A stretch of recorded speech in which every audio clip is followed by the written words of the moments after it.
السلام عليكم ورحمة الله وبركاته. بسم الله الرحمن الرحيم. الحمد لله رب العالمين وبه نستعين. والصلاة والسلام على رسوله الأمين نبينا محمد وعلى آله وأصحابه أجمعين ومن تبعهم بإحسان إلى يوم الدين. أما بعد، أعوذ بالله من الشيطان الرجيم. بسم الله الرحمن الرحيم. محمد رسول الله والذين معه أشداء على الكفار رحماء بينهم. رب اشرح لي صدري ويسر لي أمري واحلل عقدة من لساني يفقه قولي. رب زدني علما. اللهم صل على محمد وعلى آل محمد كما صليت على إبراهيم وعلى آل إبراهيم إنك حميد مجيد. اللهم بارك على محمد وعلى آل محمد كما باركت على إبراهيم وعلى آل إبراهيم إنك حميد مجيد. اسلامی بھائیوں اور بہنوں، پچھلی 2 کلاسوں میں ہم نے حضرت خالد بن ولید رضی اللہ تعالی عنہ کی زندگی کے حوالے سے مختصر مگر ضروری باتیں اور اہم باتیں آپ کے سامنے ذکر کیا تھا، اور آج کے مجلس میں انشاءاللہ ہم ایک دوسرے جرنیل صحابی حضرت عمرو بن عاص رضی اللہ تعالی عنہ کا تذکرہ کریں گے. حضرت عمرو بن عاص رضی اللہ تعالی عنہ کون سے صحابی ہیں آپ جانتے ہیں. کئی مرتبہ ان کا نام آپ کو صحابہ کے تذکرے میں آتا ہے، یا اسی طریقے سے اور جب کسی طرح کی حدیث کی کوئی بات ہوتی ہے یا جنگ وغیرہ کی کوئی بات ہوتی ہے تو حضرت عمرو بن عاص رضی اللہ تعالیٰ عنہ کا نام سنتے ہیں، ان کا تذکرہ آپ کو سنائی دیتا ہے. اور یہ جرنیل صحابہ میں ان کا ایک نام ہے، بڑا نام ہے اور کافی اہم نام ہے. آج کی مجلس میں ہم انہی کے تعلق سے چند باتیں آپ کی خدمت میں رکھیں گے. دیکھیں، حضرت عمرو بن عاص رضی اللہ تعالیٰ عنہ کا سب سے پہلے نام اور نسب، خاندان اور کنبہ قبیلہ، یہ ساری چیزیں ہم دیکھتے ہیں. تو ان کا نام جو ہے، جیسا کہ آپ جانتے ہیں، عمرو عین میم را واو، عمرو ان کا نام ہے. اور ان کے والد کا نام عاص، عین الف صاد، عمرو بن عاص. اور ان کی کنیت جو ہے ابو عبداللہ. اچھا، یہاں پر رک کر میں ایک سوال کروں. خالد بن ولید رضی اللہ عنہ کے تذکرے میں بات تفصیل سے بیان کی گئی، تو ان کی کنیت ہم نے کیا بیان کی تھی؟ حضرت خالد بن ولید رضی اللہ عنہ کی کیا کنیت بیان کی گئی تھی؟ ماشاءاللہ، بارک اللہ فیک. جی، ابو سلیمان، ماشاءاللہ، بارک اللہ فیکم، بارک اللہ فیکم. تو ابو سلیمان ان کی کنیت تھی. اور حضرت عمرو بن عاص رضی اللہ عنہ کی کنیت ابو عبداللہ ان کی کنیت ہے. جن کے ایک بیٹے ہیں جو مشہور ہیں، عبداللہ بن عمرو بن عاص، انہی کے نام پر حضرت عمرو بن عاص رضی اللہ عنہ کی کنیت ہے ابو عبداللہ. ابو عبداللہ عمرو بن عاص، یہ ان کا نام ہو گیا. اور اس کے بعد ان کے دادا کا نام وائل تھا، تو عمرو بن عاص بن وائل بن ہاشم. اور اس کے بعد یہ سلسلہ چلتا ہے. تو کعب میں جا کر کے، کعب جب ایک سلسلہ آتا ہے 7ویں 8ویں پشت میں، تو یہ جا کر کے نبی صلی اللہ علیہ وسلم سے مل جاتے ہیں. محمد بن عبداللہ بن عبد المطلب بن ہاشم بن عبد مناف بن قصی بن کلاب بن مرہ بن کعب. 9ویں پشت میں جا کر کے حضرت عمرو بن عاص رضی اللہ عنہ پیارے نبی صلی اللہ علیہ وسلم کے خاندان سے مل جاتے ہیں. اور عمرو بن عاص رضی اللہ عنہ کا جو خاندان تھا، جیسا کہ میں نے کہا کہ نبی صلی اللہ علیہ وسلم ہاشمی خاندان کے تھے. اور میں نے خالد بن ولید رضی اللہ عنہ کے تذکرے میں کہا تھا کہ خالد بن ولید رضی اللہ عنہ کون سے خاندان سے تھے؟ بارک اللہ فیکم، مخزومی خاندان. مخزوم جو ایک خاندان تھا، قبیلہ بنو مخزوم، اسی خاندان سے حضرت خالد بن ولید رضی اللہ عنہ تھے. اور عمرو بن عاص رضی اللہ تعالیٰ عنہ جو جس خاندان سے تھے اس کا نام ہے بنو سہم. بنو سہم، سین ہا میم، اسی سے ان کو سہمی کہا جاتا ہے. بنو سہم خاندان سے تھے، اسی سے ان کو سہمی کہا جاتا ہے. بنو سہم خاندان کا نام تھا، جو قریش کا ایک خاندان تھا. قریش پورا ایک قبیلہ، اس کے اندر الگ الگ خاندان تھے، جیسے ہاشمی خاندان، مخزومی خاندان، سہمی خاندان اور دیگر خاندان اس جو ہے قبیلے میں تھے، قریش قبیلے میں. تو اسی میں سے ایک جو خاندان تھا بنو سہم کا، اسی سے حضرت عمرو بن عاص رضی اللہ تعالیٰ عنہ تھے. اور مکہ کے معزز خاندانوں میں سے، معزز گھرانوں میں سے ایک گھرانہ تھا. ایک خاندان تھا بنو سہم یا سہمی خاندان. حضرت عمرو بن عاص رضی اللہ تعالیٰ عنہ کے والد جو تھے عاص بن وائل ان کا نام تھا، مکہ کے سرداروں میں سے تھے، قریش کے معزز لوگوں میں سے تھے، بڑے لوگوں میں سے تھے. اور ان کی ماں کا نام تھا نابغہ. نابغہ ان کی ماں کا نام تھا. حضرت عمرو بن عاص رضی اللہ تعالیٰ عنہ کی ماں کا نام نابغہ تھا. اچھا، ان کا جو خاندان تھا حضرت عمرو بن عاص رضی اللہ عنہ کا جو بنو سہم خاندان ہے، تو اس خاندان کے ذمے مکہ کے جو سیاسی مقدمات ہوتے تھے، سیاسی جو معاملات ہوتے تھے، پھر اس میں مقدمے کیس وغیرہ جو ہوتے تھے، یہ سارے معاملات، سیاسی سارے معاملات یہ بنو سہم یعنی عمرو بن عاص رضی اللہ عنہ کا خاندان ہی نہیں کرتا تھا، اور اس کے جو ذمہ دار ہوتے تھے وہ ان معاملات کو نپٹایا کرتے تھے اور اس کا کوئی حل نکالا کرتے تھے. تو مکہ کے معزز خاندانوں میں سے خاندان تھا، اور جیسا کہ میں نے بتایا ان کے والد کا نام عاص بن وائل اور ان کی ماں کا نام نابغہ تھا. حضرت عمرو بن عاص رضی اللہ عنہ کب پیدا ہوئے اور کس سال ان کی پیدائش ہوئی، اس سلسلے میں کوئی حتمی بات جو ہے موجود نہیں ہے. بعض لوگوں نے کچھ لکھا، بعض لوگوں نے کچھ لکھا. بہرحال حتمی بات مطلب فائنل بات نہیں ہے کہ کس سال اور کس موقع سے ان کی پیدائش ہوئی ہے. لیکن اگر ہم وفات والا معاملہ دیکھیں تو سن 43 ہجری میں ان کی وفات ہوئی ہے، اور جس وقت ان کی وفات ہوئی ہے اس وقت یہ 80 سے 81 سال کے تھے، 80 یا 81 کے سال کے تھے. اس اعتبار سے اگر ہم دیکھیں نبی صلی اللہ علیہ وسلم کو جب نبوت ملی اس وقت حضرت عمرو بن عاص رضی اللہ تعالیٰ عنہ کی عمر 25-26 سال کی رہی ہوگی جب نبی صلی اللہ علیہ یعنی گویا کہ نبی صلی اللہ علیہ وسلم سے 14-15 سال کے چھوٹے تھے. اگر ہم وفات والی تاریخ کو، وفات والے سال کو سامنے رکھیں تو اس اعتبار سے ایک نتیجہ ہم نکال سکتے ہیں کہ نبی صلی اللہ علیہ وسلم کی عمر جب 40 سال کی ہوئی اس وقت حضرت عمرو بن عاص رضی اللہ تعالیٰ عنہ کی عمر 25 یا 26 سال کی رہی ہوگی. ایک اندازہ ہے اور ایک جو ہے مطلب جوڑنے کا معاملہ ہے جو میں نے آپ کے سامنے. باقی حتمی تاریخ ان کے پیدا ہونے کی کوئی فکس نہیں ہے اور نہ ہی کسی نے صحیح طریقے سے وہ تاریخ لکھی ہوئی ہے. اچھا، اسلام لانے سے پہلے حضرت عمرو بن عاص رضی اللہ تعالیٰ عنہ کا کیا معاملہ تھا؟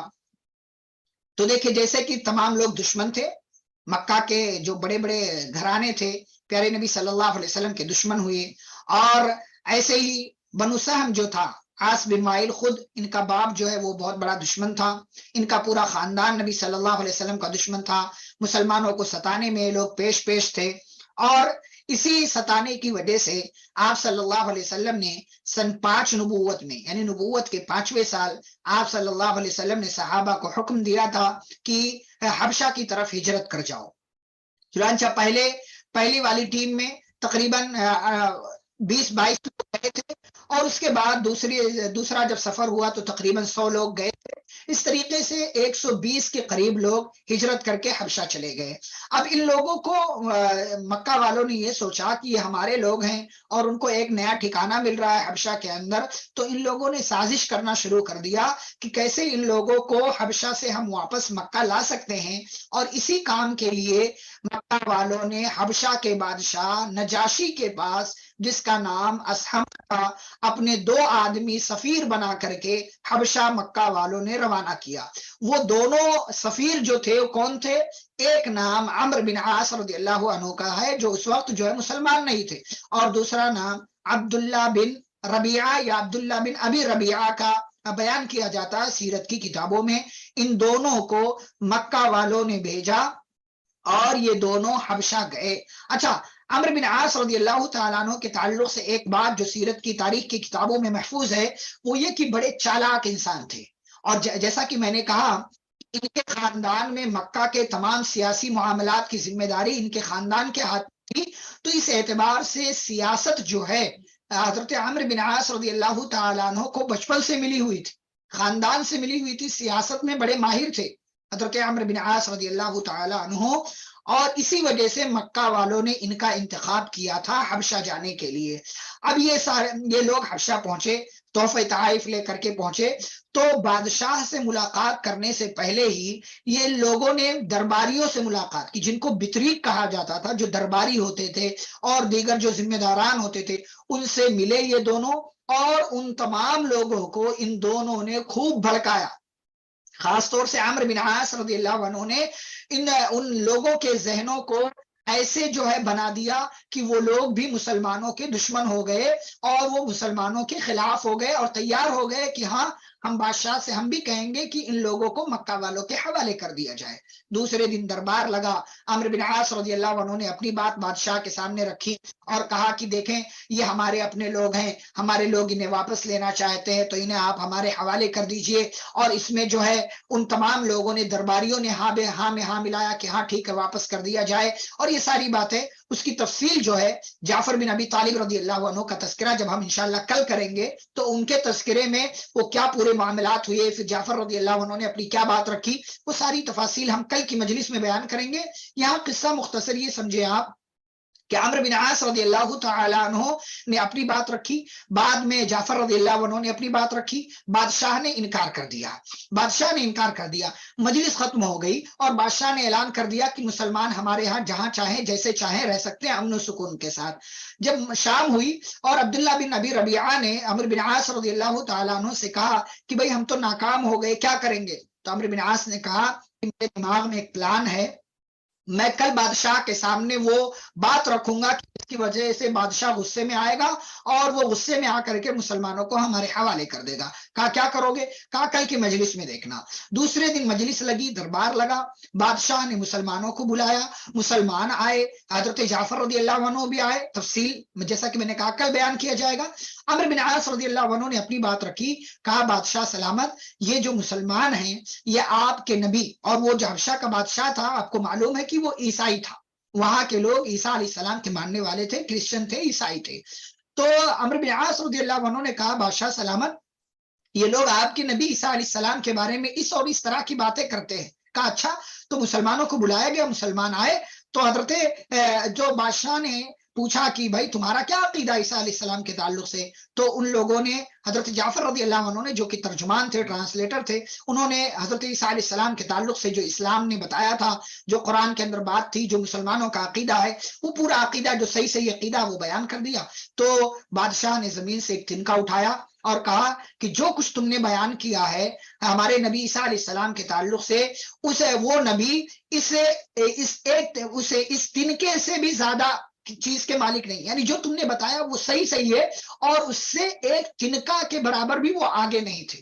یہ بات کہی اور کہا ٹھیک ہے اب جاؤ تم پورے سکون کے ساتھ ہماری حکومت میں رہو، تمہارا خون ہمارا خون، تمہاری زندگی ہماری زندگی ہے، اور ان دونوں سے کہا تم لوگ واپس چلے جاؤ، ہم ان مسلمانوں کو تمہارے حوالے نہیں کریں گے۔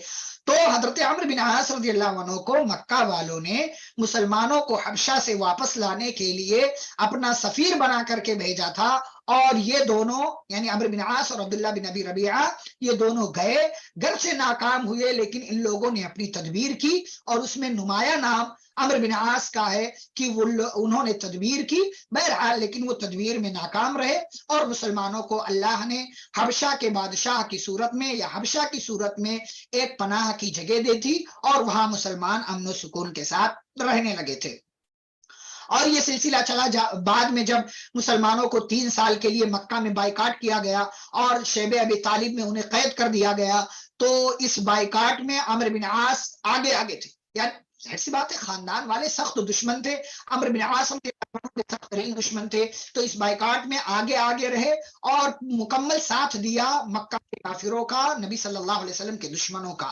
اور بعد میں یہ سلسلہ بھی ختم ہوا، پھر صحابہ اور نبی صلی اللہ علیہ وسلم ہجرت کر کے مدینہ آ گئے۔ تو مدینہ آنے کے بعد جب جنگیں شروع ہوئی، جنگ بدر، جنگ احد اور جنگ خندق، تو ان تینوں جنگوں میں عمرو بن عاص رضی اللہ تعالیٰ عنہ کافروں کی طرف سے آئے اور ان تینوں جنگوں میں آگے رہے، لیکن اس کی تفصیل بہت زیادہ تاریخ کی کتابوں میں نہیں ملتی کہ انہوں نے کیا کارنامہ انجام دیا، لیکن بہرحال انہوں نے شرکت کی تھی۔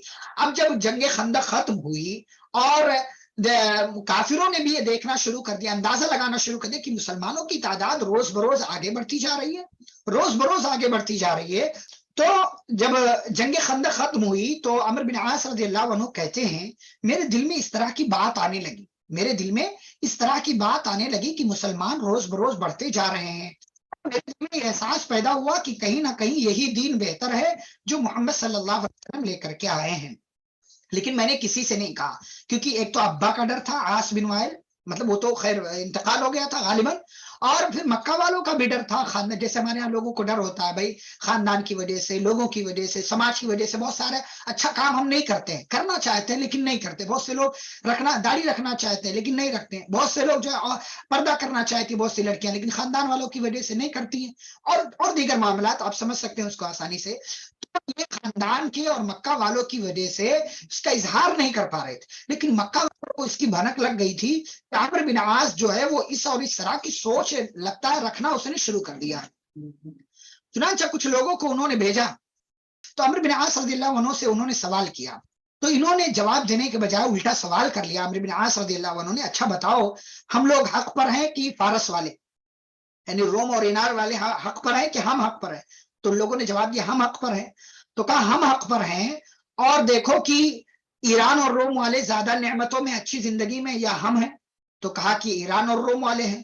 تو کہا حق پر ہم ہیں اور ایران اور روم والے اچھی زندگی میں ہیں اور ہم بری زندگی میں ان کے مقابلے میں، اور ہم یہ کہتے ہیں کہ اس زندگی کے بعد کوئی زندگی نہیں ہے. تو نہ یہاں ہمارا کوئی مطلب نہ ہم حق پر ہیں اس کے باوجود اچھی زندگی نہیں. جبکہ محمد صلی اللہ علیہ وسلم کا کیا کہنا ہے کہ اس زندگی میں تمہاری زندگی ہو سکتا ہے خراب ہو، لیکن دوسری زندگی ایسی ہے کہ جہاں پر تمہیں نعمتیں ملنے والی ہے مرنے کے بعد کا عقیدہ. تو کہیں ایسا نہ ہو کہ ہم یہاں بھی بری زندگی میں رہیں اور اسی عقیدے پر مر جائیں اور بعد کی کوئی زندگی ہو تو وہاں بھی بری رہے. اور پھر یہ مجلس ختم ہو گئی. کہتے ہیں یہ مجلس جب ختم ہوئی اس کے بعد میں نے غزوہ خندق کے بعد کی بات ہے، کہتے ہیں ایک مرتبہ میں نے اپنے کچھ ساتھیوں کو جمع کیا جو میرے ہم خیال تھے، میری جیسی سوچ رکھتے تھے. کہتے میں نے ان سب کو جمع کیا اور جمع کرنے کے بعد میں نے ان کے سامنے ایک بات رکھی کہ دیکھو یہ محمد جو ہیں صلی اللہ علیہ وسلم ان کا معاملہ روز بروز اچھا ہوتا جا رہا ہے، یعنی وہ روز بروز فتح کرتے جا رہے ہیں اور جو ہے کامیابیاں ان کو ملتی جا رہی ہیں اور ہمارے لوگوں کا گھاٹا اور خسارہ اور نقصان ہو رہا ہے. تو اور ہم ایسا نہیں ہے کہ جا کر کے محمد کے دین کو ہم قبول کر لیں، محمد کے دین کو قبول. تو ایک کام کرتے ہیں کہ ہم جو ہے حبشہ کے بادشاہ کے پاس چلے جاتے ہیں کہ محمد کے مقابلے میں ہمارا معاملہ حبشہ کے بادشاہ کے پاس اچھا رہے گا. چنانچہ ساتھیوں نے فیصلہ کر لیا کہ اچھی سوچ ہے چلو چلتے ہیں. کہا لیکن بادشاہ کے پاس جا رہے ہیں تو کچھ تحفہ لے کر کے جانا پڑے گا. تو ان لوگوں نے خوب اچھی کوالٹی کا جو ہے چمڑا منگوایا اور اس کے کئی طرح کے تحفے تیار کیے اور بادشاہ کے پاس پہنچے. اب جب بادشاہ کے دربار میں پہنچے تو یہ غالباً سن 7 ہجری کے آس پاس کی بات ہے، سن 8 ہجری سے پہلے، سن 7 ہجری کی بات ہے. تو جب بادشاہ کے دربار میں پہنچے تو جب انٹری کر رہے تھے بادشاہ کے دربار میں تو ادھر سے عمرو بن امیہ زمری رضی اللہ تعالیٰ عنہ بادشاہ کے دربار سے واپس آ رہے تھے، جن کو نبی صلی اللہ علیہ وسلم نے مدینہ سے حبشہ بھیجا تھا جعفر رضی اللہ عنہ سے ملاقات کے لیے اور کسی کام کے تحت. یہ جو ہے ان کو بھیجا ہوا تھا. یہ سن 7 ہجری کی بات ہے، جنگ خیبر سے پہلے. اچھا تو جب بادشاہ کے دربار میں عمرو بن عاص پہنچے اور ساری باتیں رکھی اور جو ہے سارا کام کیا، تحفہ وغیرہ پیش کیا، بادشاہ بہت خوش ہوا اور چمڑا وغیرہ دیکھ کر کے، سارا تحفہ دیکھ کر کے. تو پھر عمرو بن عاص نے ایک بات کہی کہ بادشاہ ابھی آپ کے پاس سے ایک بندہ گیا ہوا ہے، آپ اس بندے کو ہمارے حوالے کر دیں. کہا کیا کرو گے؟ کہا اس کو ہم قتل کر دیں گے اور جو ہے مکہ والوں سے کے پاس ہم خوشی کا پیغام بھیجیں گے کہ ہم نے تمہارے لوگوں کا بدلہ لے لیا کہ تمہارے لوگ مسلمان ہو کر کے گئے ہیں اور پھر وہ مدینہ بھی ہجرت کر کے چلے گئے تو ان کو قتل کر دیں گے، تھوڑی سی خوشی ہو جائے گی مکہ والوں کو. تو بادشاہ بڑا غصہ ہوا اور غصے میں آ کر کے، چونکہ بادشاہ مسلمان ہو چکا تھا لیکن عمرو بن عاص کو معلوم نہیں تھا. اس سے پہلے ہی نبی صلی اللہ علیہ وسلم نے سن 6 ہجری میں خطوط وغیرہ جو روانہ کیے تھے، وہ خطوط کی روانگی میں عمرو بن عاص رضی اللہ نجاشی حبشہ کا بادشاہ نجاشی جو ہے وہ مسلمان ہو چکا تھا. عمرو بن عاص کو معلوم نہیں تھا. تو بادشاہ بڑا غصہ ہوا اور غصے میں اس نے عمرو بن عاص رضی اللہ تعالیٰ عنہ سے ایک بات کہی. کہا عمرو بن عاص چالاک اور ہوشیار معلوم ہوتے ہو، ایک بات کہوں، کیا میں اس آدمی کو تمہارے حوالے کر دوں جو اس ذات پر ایمان رکھتا ہے کہ جس کے پاس وہی فرشتہ آتا ہے جو فرشتہ موسیٰ اور عیسیٰ علیہ السلام کے پاس آیا کرتا تھا. تو عمرو بن عاص نے پوچھا حبشہ کے بادشاہ نجاشی سے، کہا کیا واقعی آپ کو یقین ہے؟ کہا ہاں مجھے یقین ہے. اور پھر بادشاہ نے عمرو بن عاص سے کہا کہ اس بندے کی بات کو مان لو اور اللہ کی قسم یہ حق پر ہے، یہ سچ پر ہے. اب حبشہ کے بادشاہ کی بات کو عمرو بن عاص رضی اللہ عنہ نے سنا اور سن کر کے پہلے سے جو تھوڑا نرم ہو گئے تھے اسلام کے تعلق سے اور اسی نیت سے حبشہ آئے تھے، اب حبشہ کے بادشاہ کی بات کو سنا تو تھوڑا اور نرم ہو گئے اور اسلام قبول کرنے کا تقریباً انہوں نے فیصلہ کر لیا۔ حبشہ سے نکلے اور نکلنے کے بعد انہوں نے مدینہ کا رخ کیا اور مدینہ کے راستے میں ہی مکہ سے ادھر خالد بن ولید رضی اللہ عنہ بھی نکلے ہوئے تھے، جیسا کہ خالد بن ولید رضی اللہ عنہ کے تذکرے میں آیا تھا، اور عثمان بن ابو طلحہ بھی نکلے ہوئے تھے۔ راستے میں ان تینوں کی آپس میں ملاقات ہوئی اور یہ تینوں مدینہ پہنچے، آپ صلی اللہ علیہ وسلم سے ملاقات کی اور ان تینوں نے باری باری آپ صلی اللہ علیہ وسلم کے ہاتھ پر بیعت کی اور اسلام قبول کر لیا۔ آپ صلی اللہ علیہ وسلم نے فرمایا تھا کہ مکہ نے اپنے جگر کے گوشوں کو، ٹکڑوں کو ہمارے حوالے کر دیا ہے، اور آپ صلی اللہ علیہ وسلم کو ان تینوں انسانوں کے، ان تینوں صحابہ کے ایمان لانے سے بہت ہی زیادہ خوشی ہوئی، اور اسی دن سے عمرو بن عاص رضی اللہ تعالیٰ عنہ صحابی رسول ہو گئے، صحابہ میں ان کا شمار ہونے لگا اور وہ مسلمان ہو گئے۔ عمر بن خطاب رضی اللہ تعالیٰ عنہ کہا کرتے تھے حضرت عمرو بن عاص رضی اللہ عنہ سے کہ اے عمرو بن عاص، اللہ کی قسم، آپ کی عقل، آپ کی سمجھ اور آپ کی ذہانت دیکھ کر مجھے یہ اندازہ ہوتا ہے، بلکہ مجھے یقین ہے کہ آپ کو تو سب سے پہلے اسلام قبول کر لینا چاہیے تھا، لیکن آپ نے اسلام لانے میں تاخیر کی۔ یعنی عمرو بن عاص بڑے ذہین تھے، ہوشیار تھے، لیکن خاندان کا پریشر تھا، خاندان کا باپ کا پریشر تھا، اسی چکر میں ان کو کچھ سجھائی نہیں دیا اور وہ مسلمان نہیں ہو سکے، اسلام لانے میں تاخیر ہوئی۔ اور اس اسلام لانے میں جو تاخیر ہوئی، جو لیٹ ہوا، اس کی وجہ سے زندگی بھر حضرت عمرو بن عاص رضی اللہ تعالیٰ عنہ پچھتاتے رہے، اور وفات کا جب وقت آیا تھا عبداللہ بن عباس رضی اللہ تعالیٰ عنہ کے سامنے بھی یہی بات رکھی تھی کہ مطلب میں نے اسلام لانے میں تاخیر کی، اور پھر وفات سے تھوڑا پہلے ہی اللہ سے شکوہ بھی کر رہے تھے کہ اللہ میں تو اتنی دیر میں مسلمان ہوا کہ میں تجھ سے معذرت بھی نہیں کر سکتا۔ یعنی زندگی بھر حضرت عمرو بن عاص رضی اللہ تعالیٰ عنہ کو اس کا افسوس رہا۔ بہرحال عمرو بن عاص رضی اللہ عنہ سن 8 ہجری سے پہلے، مکہ فتح ہونے سے پہلے مسلمان ہوئے، اور پھر آپ صلی اللہ علیہ وسلم نے حضرت عمرو بن عاص رضی اللہ تعالی عنہ کی صلاحیت کا استعمال کیا اور سب سے پہلے ان کو ایک جنگ میں روانہ کیا جسے جنگ ذات السلاسل کہا جاتا ہے، اور اس جنگ میں حضرت عمرو بن عاص رضی اللہ عنہ کو آپ صلی اللہ علیہ وسلم نے امیر بنایا۔ حالانکہ اس لشکر میں حضرت ابو بکر صدیق رضی اللہ عنہ بھی تھے، عمر فاروق رضی اللہ تعالیٰ عنہ بھی تھے، لیکن کمانڈر، سپہ سالار اور امیر حضرت عمرو بن عاص رضی اللہ تعالیٰ عنہ کو نبی صلی اللہ علیہ وسلم نے بنایا تھا، اور یہ لشکر گیا اور کامیابی کے ساتھ، جیت کے ساتھ اور فتح کی خوشخبری لے کر کے یہ لشکر واپس آیا۔ اچھا، مکہ اور مدینہ کے اندر یہ بات مشہور تھی کہ 4 مشہور لوگ ایسے ہیں کہ اگر ان کو قیادت، ذمہ داری، سپہ سالاری اور لیڈرشپ مل جائے تو وہ بہت بڑا کام کریں گے۔ وہ 4 نام کون سے ہیں؟ نمبر 1 عمرو بن عاص رضی اللہ عنہ، نمبر 2 مغیرہ بن شعبہ رضی اللہ عنہ، نمبر 3 امیر معاویہ رضی اللہ عنہ، اور نمبر 4 زیاد بن ربیعہ رضی اللہ تعالیٰ عنہ۔ یہ 4 مشہور صحابہ، مشہور قائدین کے نام سے یہ جانے جاتے ہیں تاریخ کی کتابوں میں اور سیرت وغیرہ کی کتابوں میں۔ آپ صلی اللہ علیہ وسلم جب مکہ فتح ہو گیا تو آپ صلی اللہ علیہ وسلم نے بتوں کو ڈھانے کا کام شروع کیا، اور جیسا کہ میں نے کہا خالد بن ولید رضی اللہ عنہ کے تذکرے میں ان کو بھی آپ صلی اللہ علیہ وسلم نے ایک ذمہ داری دی تھی، ایک بت کو توڑنے کے لیے ان کو بھیجا تھا۔ کون سے بت کو توڑنے کے لیے گئے تھے حضرت خالد بن ولید رضی اللہ عنہ؟ کون سے بت کو؟ کیا نام تھا اس بت کا؟ جی، عزا نام کے بت کو، عزا عین سے عزا نام کے بت کو توڑنے کے لیے بھیجا تھا۔ آپ صلی اللہ علیہ وسلم نے عمرو بن عاص رضی اللہ عنہ کو سواع نامی بت کو توڑنے کے لیے بھیجا تھا۔ اس سواع نامی بت کا تذکرہ پارہ نمبر 29 میں سورہ نوح کے اندر موجود ہے۔ وَقَالُوا لَا تَذَرُنَّ آلِهَتَكُمْ وَلَا تَذَرُنَّ وَدًّا وَلَا سُوَاعًا۔ تو سواع نامی یہ بت بہت بڑا بت تھا۔ آپ صلی اللہ علیہ وسلم نے اس بت کو توڑنے کی ذمہ داری حضرت عمرو بن عاص رضی اللہ تعالیٰ عنہ کو دی۔ عمرو بن عاص رضی اللہ عنہ گئے اور وہاں اس علاقے میں پہنچے جہاں پر یہ سواع نامی بت موجود تھا۔ پورا مزار بنا ہوا تھا، درگاہ جیسے آج کل بنتے ہیں نا، ویسے درگاہ ٹائپ کا پورا بنا ہوا تھا۔ اور اس وقت جب یہ پہنچے صرف ایک مجاور وہاں پر موجود تھا، تو اس نے پوچھا عمرو بن عاص سے کیا کرنے آئے ہو؟ تو عمرو بن عاص نے کہا میں مسلمان ہوں اور اس بت کو توڑنے کے لیے آیا ہوں۔ تو کہا اتنی بڑی جرات، تم بت کو توڑ نہیں سکتے، توڑو گے تو یہ تم پر جو ہے عذاب نازل کر دے گا، تمہیں جو ہے مصیبت میں ڈال دے گا، تمہیں بھسم کر دے گا، ختم کر دے گا۔ تو عمرو بن عاص رضی اللہ عنہ کا اچھا، پھر اس کے بعد انہوں نے اس بت کو توڑ دیا۔ اب جب اس مجاور نے دیکھا کہ اس بندے کا کچھ نہیں ہوا اور بت جو ہے ٹوٹ کر ختم ہو گیا ہے، تو اس کو یقین ہو گیا کہ یہ بت کسی کام کے نہیں ہے، اور اس نے اعلان کیا کہ میں بھی مسلمان ہونا چاہتا ہوں، اور پھر وہ مجاور بھی مسلمان ہو گیا اور اس نے اسلام قبول کر لیا۔ آپ صلی اللہ علیہ وسلم نے اس کے بعد حضرت عمرو بن عاص رضی اللہ عنہ کو عمان جو ایک ملک ہے، اس عمان کی طرف خط دے کر کے وہاں کے بادشاہ کے لیے روانہ کیا عمرو بن عاص رضی اللہ تعالیٰ عنہ کو۔ عمرو بن عاص رضی اللہ عنہ کو خط دیا اور یہ خط لے کر کے عمان گئے۔ عمان میں دو بھائی عبید اور جعفر نام کے دو بھائی جو ہے وہاں پر حکومت کرتے تھے۔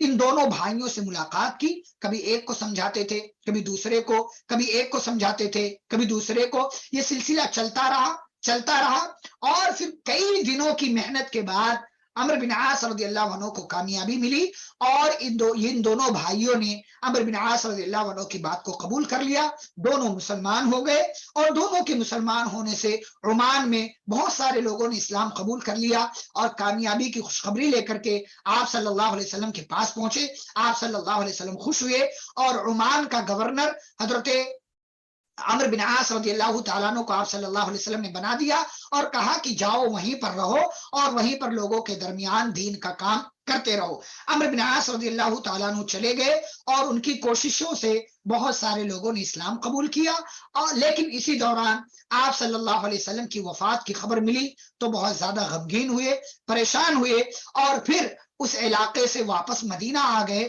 بلکہ بعض روایتوں میں آتا ہے کہ ابو بکر رضی اللہ عنہ خلیفہ بنے تو انہوں نے واپس عمرو بن عاص رضی اللہ تعالیٰ عنہ کو بلایا اور کہا کہ میں جانتا ہوں کہ آپ کو پیارے نبی صلی اللہ علیہ وسلم نے عمان کا گورنر بنایا تھا، لیکن اس سے بڑی ذمہ داری آؤ میں آپ کو دیتا ہوں۔ اور عمرو بن عاص رضی اللہ تعالیٰ عنہ کو بلانے کے بعد حضرت ابو بکر صدیق رضی اللہ تعالیٰ عنہ نے قبیلہ بنو قزاعہ کی طرف حضرت عمرو بن عاص رضی اللہ تعالیٰ عنہ کو بھیجا، کیونکہ اس قبیلے نے زکوٰۃ دینے سے انکار کیا تھا۔ جیسا کہ میں نے کہا تھا 3 بڑے فتنے نمودار ہوئے تھے نبی صلی اللہ علیہ وسلم کے انتقال کے بعد، ایک تو نبوت کا دعویٰ کرنے والوں کا فتنہ، دوسرے اسلام چھوڑ دینے والوں کا فتنہ، اور تیسرے زکوٰۃ نہ دینے والوں کا فتنہ۔ تو قبیلہ بنو قزاعہ وہ قبیلہ تھا جس نے زکوٰۃ دینے سے انکار کر دیا، تو حضرت ابو بکر صدیق رضی اللہ عنہ نے خلیفہ ہونے کی حیثیت سے عمرو بن عاص رضی اللہ تعالیٰ عنہ کو اس علاقے کی طرف بھیجا۔ اور کیوں بھیجا عمرو بن عاص رضی اللہ عنہ کو؟ کیونکہ عمرو بن عاص رضی اللہ تعالیٰ عنہ کا ننیحال تھا قبیلہ بنو قزاعہ، وہ علاقہ ان کا ننیحال تھا، ان کی ماں وہیں کی تھی، ان کی نانی جو ہے وہاں پر آباد تھی۔ تو عمرو بن عاص رضی اللہ تعالیٰ عنہ گئے، اور پھر تھوڑی موڑی لڑائی ہوئی، اور پھر جو ہے مسلمان جو ان کو کامیابی مل گئی، اور بعد میں ان لوگوں نے اس بات کو قبول کر لیا کہ ہم زکوٰۃ دینے کے لیے تیار ہیں، اور زکوٰۃ دینے کے لیے وہ لوگ تیار ہوئے۔ عمرو بن عاص رضی اللہ تعالیٰ عنہ کامیاب واپس ہوئے۔ اس کے بعد بیت المقدس کے علاقے میں، فلسطین کے علاقے میں حضرت عمرو بن عاص رضی اللہ تعالیٰ عنہ کو ابو بکر صدیق رضی اللہ تعالیٰ عنہ نے روانہ کیا، اور پھر اسی دوران ابو بکر صدیق رضی اللہ عنہ کا انتقال ہوا۔ عمر بن خطاب رضی اللہ تعالیٰ عنہ خلیفہ بنے، تو ان کی خلافت میں مختلف علاقے جو فتح ہوئے، عراق میں بھی رہے، شام میں بھی رہے، لیکن سب سے بڑا کارنامہ حضرت عمرو بن عاص رضی اللہ تعالیٰ عنہ کا جو ہے وہ یہ کہ مصر کی جانب جب ان کو روانہ کیا گیا، حضرت عمرو بن عاص رضی اللہ تعالیٰ عنہ کو مصر کی جانب روانہ کیا حضرت عمر بن خطاب رضی اللہ تعالیٰ عنہ نے، خلیفہ نے، امیر المومنین نے، اور وہاں پر وہ گئے تو مصر میں الگ الگ علاقے تھے، مصر میں الگ الگ علاقے تھے، ان علاقوں پر کیسے قبضہ کیا جائے حکمت عملی تیار کی، اور ایک بہترین جو ہے انہوں نے تدبیر کی، اور تدبیر یہ کی کہ تمام علاقوں کو جو ہے گھیر لیا جائے، محاصرہ کر لیا جائے۔ محاصرہ جب کر لیں گے تو ایسا ہوگا کہ یہ لوگ تھک جائیں گے اندر رہ کر کے، اور پھر جو ہے باہر نکلیں گے تو ان کو مارا جائے گا، ان سے زمینی لڑائی کی جائے گی۔ اور اس دوران سب سے پہلے مصر کا سب سے بڑا علاقہ جسے اسکندریہ کہتے ہیں وہ علاقہ فتح ہوا، اور اس علاقے کے فتح ہونے کے بعد رفتہ رفتہ تمام علاقے مصر کے فتح ہو گئے، اور مصر پر تقریباً مکمل مسلمانوں کا قبضہ ہو گیا۔ یہ خوشخبری حضرت عمر بن خطاب رضی اللہ تعالیٰ عنہ کے پاس بھیجی گئی. عمر بن خطاب رضی اللہ تعالیٰ عنہ بہت زیادہ خوش ہے، بہت زیادہ خوش ہوئے، اور آپ یوں کہہ لیں جیسا کہ تاریخ کی کتابوں میں درج ہے، اتنے زیادہ خوش ہوئے کہ ان کے جسم کے ہر حصے سے گویا کی خوشی ٹپک رہی تھی، خوشی ٹپک رہی تھی. اور اسی موقع سے حضرت عمرو بن عاص رضی اللہ عنہ کو لقب ملا فاتح مصر کا. فاتح مصر حضرت عمرو بن عاص رضی اللہ تعالیٰ عنہ کو کہا جاتا ہے. مصر فتح کرنے والے، ان کی قیادت میں، ان کی سپہ سالاری میں مصر کے علاقے تقریباً پورا مصر فتح کر لیا گیا، اور پھر حضرت عمر بن خطاب رضی اللہ تعالیٰ عنہ نے ان کو مصر کا گورنر بنا دیا، اور وہ مصر کے اندر گورنر رہے. عثمان رضی اللہ تعالیٰ عنہ کا دور آیا سن 24 ہجری کے اخیر میں اور 25 ہجری کے آغاز سے. تو 26 ہجری میں حضرت عثمان رضی اللہ تعالیٰ عنہ نے ان کو مصر کی گورنری سے معزول کر دیا، لیکن پھر بعد میں ان کو گورنر بنا دیا گیا. علی رضی اللہ، اس حوالے سے بہت زیادہ تفصیل نہیں ہے، اور بہت زیادہ جو کئی تفصیل بھی ہے، تو اس تفصیل کو بیان کر کے بہت زیادہ کوئی فائدہ نہیں ہے، اس لیے میں بڑے اختصار کے ساتھ گزر رہا ہوں. جو ضروری اور اہم باتیں تھیں وہ میں نے آپ کے سامنے بیان کر دیا. علی رضی اللہ تعالیٰ عنہ کی خلافت آئی سن 35 ہجری میں، تو اس دوران بھی مصر کے گورنر رہے حضرت عمرو بن عاص رضی اللہ تعالیٰ عنہ. اور سن 41 ہجری میں، سن 40 ہجری کے اخیر میں اور 41 ہجری کے شروع میں حضرت امیر معاویہ رضی اللہ تعالیٰ عنہ جب خلیفہ بنے، مسلمانوں کے امیر بنے، تو عمرو بن عاص رضی اللہ تعالیٰ عنہ جو ہے شام میں آئے، کیونکہ شام سے حکومت چل رہی تھی اب، اور امیر معاویہ رضی اللہ تعالیٰ عنہ وہی تھے. ان دونوں سپہ سالاروں کے درمیان، ایک خلیفہ اور دوسرے مصر کے گورنر، ان دونوں کے درمیان بات چیت ہوئی، اور یہ دونوں اپنے اپنے، جیسا کہ میں نے ابھی کہا، 4 مشہور قائدین جن کی قیادت کا لوہا مکہ اور مدینہ کے لوگ مانتے تھے، ان چاروں میں سے 2 نام، عمرو بن عاص اور امیر معاویہ، یہ دونوں بیٹھ کر بات چیت کر رہے تھے. بعد میں عمرو بن عاص رضی اللہ تعالیٰ عنہ مصر واپس چلے گئے اور دوبارہ ان کو وہاں بھیج دیا امیر معاویہ رضی اللہ عنہ نے. یہاں ان دونوں کے درمیان کیا بات چیت ہوئی، کیا گفتگو ہوئی، اس کا تذکرہ انشاءاللہ ہم امیر معاویہ رضی اللہ تعالیٰ عنہ کا جب تذکرہ کریں گے تو وہاں پر یہ ساری گفتگو ہم آپ کے سامنے بیان کریں گے. یہ سلسلہ چلتا رہا. عمرو بن عاص رضی اللہ عنہ سن 7 ہجری کے اخیر میں مسلمان ہوئے تھے. نبی صلی اللہ علیہ وسلم کا دور تھا، آپ صلی اللہ علیہ وسلم کا انتقال ہوا. ابو بکر صدیق رضی اللہ عنہ آئے، مختلف علاقوں کے فتح میں انہوں نے کردار ادا کیا. عمر بن خطاب رضی اللہ عنہ امیر المومنین بنے، مختلف علاقوں میں گئے، اور خاص طور سے مصر کے علاقے انہوں نے فتح کیے. عثمان رضی اللہ عنہ کا دور آیا، علی رضی اللہ عنہ کا دور آیا، اور پھر امیر معاویہ رضی اللہ تعالیٰ عنہ کا دور آیا.